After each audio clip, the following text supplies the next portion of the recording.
আলহামদুলিল্লাহ ফারাক্কা বাঁধ কিন্তু নতুন করে তৈরি হচ্ছে। ইতিমধ্যে চলে এসেছে বাংলাদেশে ফারাক্কা বাঁধ বানানোর ইঞ্জিনিয়ার ইতিমধ্যে। তো ভাই এই যে ফারাক্কা বাঁধটা তৈরি হচ্ছে এটার পিছনে যে কাদের হাত এটা কি আপনারা জানেন? অনেকেই জানেন না। আমরা 2 কোটি প্রবাসী প্রস্তুত ফারাক্কা বাঁধের থেকে বড় বাঁধ তৈরি করব ইনশাআল্লাহ। ডাক্তার ইউনূস স্যার শুধু আপনি উদ্যোগ নেন, আমরা প্রবাসীরা প্রস্তুত।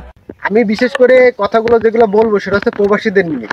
এই প্রবাসী ভাইরা কিন্তু অনেক দেশ, দুবাই, মালয়েশিয়া, ফিলিপাইন, যতগুলো দেশে থাকে প্রবাসী ভাইরা, ওমান টোমান দিয়ে সবাই কিন্তু ডক্টর ইউনূসের সাথে কথা বলেছে যে এই বাংলাদেশে ভয়াবহ বন্যায় যে অবস্থা হচ্ছে আমরা নতুন একটা ফারাক্কা বাঁধ করবো, তা সেটার জন্য যত টাকা লাগে আমরা দেবো ভাই।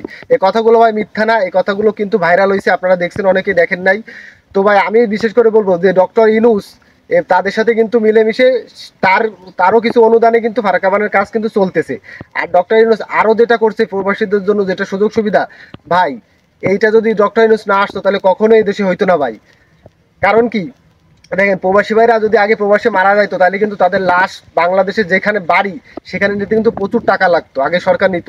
কিন্তু এখন কিন্তু ডক্টর ইউনূস সেটা কিন্তু ফ্রি করে দিছে, এবং কি এয়ারপোর্টে কোনো রকম কোনো চুরি চাট্টামি এগুলো কিছু করা যাবে না। তারপর আরেকটা জিনিস করছে, এটা তো আমরা সবাই জানি যে বিবাহিত জীবনে আগে জানতাম ছেলে যদি মেয়ের সাইডে দিত তাহলে কিন্তু ছেলের টাকা দেওয়া লাগতেছে।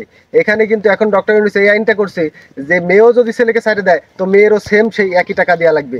তো ডক্টর ইউনূস কিন্তু খুবই ভালো কাজ করছে, আর এইগুলো কিন্তু বাংলাদেশকে উন্নতির পথে নিয়ে নিয়ে যাবে ইনশাল্লাহ। যদি সঠিক নিয়মে আমরা সব কিছু মেনে চলি তাহলে কিন্তু উন্নতি হবে। তো সব সময় চেষ্টা করব আমরা সঠিক পথে চলার। আর ডক্টর ইউনূসকে অবশ্যই সবাই ভালোভাবে নেবেন।